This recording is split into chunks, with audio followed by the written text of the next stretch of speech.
Hi guys, so the purpose of this video is to help you review for the test that you're getting ready to take, Unit 7 assessment. My suggestion would be that you simply watch this video while you're taking the test. So watch me do number 1 that I have written down here, and then you do number 1 on the assessment, and pause the video and do number 1. That's just what I suggest. Obviously, you're going to do whatever you want to do, and some people aren't even going to watch this video. But I strongly suggest you watch it from beginning to end, simply because I feel like you'll do much better on the test if you do. So number 1, the problem that I have written down here is very similar to the problem on the actual test that you have. What they're asking you is which one of your choices there would not be considered a polynomial expression. So just a little bit of an explanation here. Guys, a polynomial expression is simply a term, and a term consists of multiplication or division of a variable times a constant, times a coefficient, or a variable times another variable. What can't be true of a polynomial expression is you cannot have variables in the denominator of a fraction. So I've given some examples here of things that are polynomial expressions. 5, 12x squared, negative 6x to the 6th, 7x to the 9th, 10x. I mean, I could go on forever with examples. I mean, I could even say another example like x squared over 9. That is a polynomial expression as well. But the second group of things I have written down here are examples of things that are not polynomial expressions. And what makes them not polynomial expressions is the fact that they have variables in the denominators of the fraction. And I realize that we have not really talked about this yet, but now that I've told you this, your answer on your test should be obvious. You're going to choose the one that has a variable in the denominator. And again, it's basically because what that does is that creates negative exponents. And I won't go into that. That's way too much to go into right now. But just again, suffice it to say, the one that's not a polynomial expression is the one that has a variable in the denominator. Number 2. Squaring a binomial. So they ask you to take a binomial. I know it's not x minus 8, but it's similar to that. And they want you to square it. Well, squaring a binomial looks like this. But when you square something, all that means is to take that something and multiply it by itself. So in this case, if you're squaring x minus 8, what you have is x minus 8 times x minus 8. And I feel like at this point you should be able to do that. It's just a matter of double distributing or foiling if you want to look at it that way. So what you're going to do here is you're going to take this x and you're going to double distribute. First, x times x is x squared. Second, x times negative 8 is negative 8x. Then you have to go back and pick up this negative 8 and double distribute it as well. Negative 8 times x gives me negative 8x, and negative 8 times negative 8 is positive 64. And then at that point, you're going to simply combine these two middle terms. Negative 8 minus 8 gives you negative 16. So this trinomial right here is your final answer. Number 3, they give you two polynomial expressions, f of x, and g of x, and they ask you to subtract the two. Now there is a huge error here that people make all the time when subtracting polynomials like this. They want you to take f of x and then subtract g of x. What I've done here is I've just simply written all of that out. This is f of x minus g of x. And what makes this confusing for people is the fact that this minus sign must go with this entire expression. So in essence, what you have to do is take that negative and distribute it to all three of those terms, which is going to make the negative 5x squared turn to a positive. It's going to make your positive 3x turn to a negative. And it's going to make your negative 6 turn to a positive 6. Once you distribute that negative, then you end up with this expression, and then you simply combine like terms. I have a single underline here on my x squareds because those are like terms. 1x squared and 5x squared gives me 6x squared. And then I have double underlines with my x terms because those are like terms. 5x minus 3x is 2x. And then, of course, my constants, my 12 plus my 6 gives me 18. Number 4, again, not the exact problem, but one very similar. They want you to evaluate this expression when x is 10. So all you're doing is you're taking a 10 and you're putting it in for this x and you're putting it in for this x. And guys, you got to remember when you evaluate expressions, you have to do things in order according to the order of operations. PEMDAS, please excuse my dear Aunt Sally, whatever it is that helps you remember that. But you must do what's in parentheses first. Well, if you look at this expression, there's really nothing in there to do. That's just a 10. There's nothing to do in there, and that's just a 10. So moving on, exponents comes next. So then you have to cube this 10. That cube does not go with the 3. It only goes with the 10. And what does 10 cubed mean? It means 10 times 10 times 10, which is 1,000. Then after exponents comes multiplying and dividing. So at that point, you're going to multiply 3 times 1,000 and 7 times 10. That's going to give you 3,000 plus 70 plus 5. And I believe that's going to give me 3,075 for a final answer. For number 5, guys, I already posted a video on, I believe it was lesson 3, that explains how to find GCFs. It was a very quick video, and I think I've done a pretty good job of explaining it, so I'm going to run through this one really quick. You first look at your coefficients, the 6, the 18, and the 30. What number goes into all of those evenly? I believe that's going to be a 6. Then you must look at all 3 terms and decide, do all 3 of them have x's? Is x a common factor in all 3 of those? And yes, I see x's in all 3 of those terms. And then which one is it that we use in the greatest common factor? That would be the one with the smallest exponent. And in this case, this x has an exponent of 1, so that's going to be the one with your smaller exponent, x to the first power. Typically, we don't put a first power on a variable because it's understood. And then you look at these 3 again. Do all 3 of them have y's? Yes, they do. So you can include a y in your GCF, and you use the one with the smallest exponent. So in this case, your GCF is going to be 6xy cubed. Number 6, they give you an expression that looks very similar to this, and they ask you to simplify. So your first step is multiplication, because there's nothing in parentheses that can be done because you don't know what x is. You don't have any exponents, so now you do your multiplying. To multiply 2 binomials, that's when you double distribute. You take your x, distribute it twice.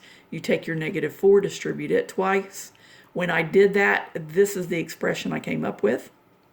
Then we're subtracting another expression, remembering that you're subtracting the entire thing.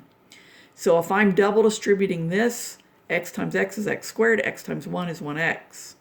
Then I go back up and pick up this -1. -1 times x is -1x, and -1 times 1 is -1. Now I could have simplified that. Well, actually I did simplify that. Those middle terms right there, the positive 1x and the -1x go away.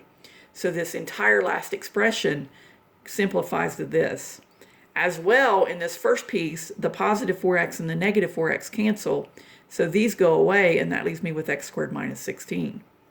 Now, the same thing applies here that applied in that previous problem. Don't remember what number it was, but this negative right here needs to distribute to both of these terms. So that makes this minus x squared, and here a negative times a negative makes that a +1. Rewriting, this is what you have next after you distribute that negative. Well, your x squareds actually cancel each other out because x squared minus x squared is 0. And then -16 plus 1 gives me -15. And if I'm not mistaken, the one on the test will come up with a very similar answer. Number 7, they give you an expression and they ask you to factor it. Well, I don't know if you remember before we left, you have these steps that you go through in factoring. The first thing you do is look for a GCF. The second thing you do is look for a special case. And then the third thing, if a special case doesn't apply, you simply treat it as a guess and check. So in this case, if I'm looking for a GCF, there is not one. 2 goes into both of these terms, but 2 won't go into this middle term, so it doesn't have a GCF. Is this a special case? I can tell you no, it is not. So we proceed then to a guess and check, which means we're going to have a binomial times a binomial. The only way you're going to arrive at a 2x squared out front is with a 2x times x.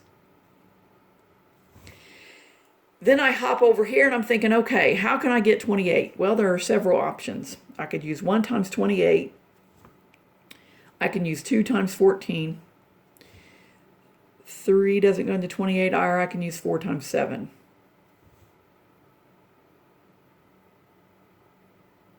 I believe that's it. So here's the key. How are we going to figure out actually which one it is? Well, 1 times 28 will work for the 28. However, if you put a 1 and a 28 in there, it is not going to help you arrive at this middle term. How do we arrive at that middle term? That's when you do your inner and your outer. Well, when I do my outer 2 here, guys, that's going to give me like 56. There's no way I'm getting a negative 1 out of that. So I could flip it then to a 28 times a 1, but I'm fairly certain that's not going to work as well, because that's going to give me a 28x here in the middle and a 2x with my outer. That's not going to help me arrive at a negative 1. So now I've eliminated this 1 times 28. So now I'm going to proceed on to 2 times 14, and I'm thinking that's not going to work either. As a matter of fact, I know it's not, so for the sake of time, I'm going to cross that out.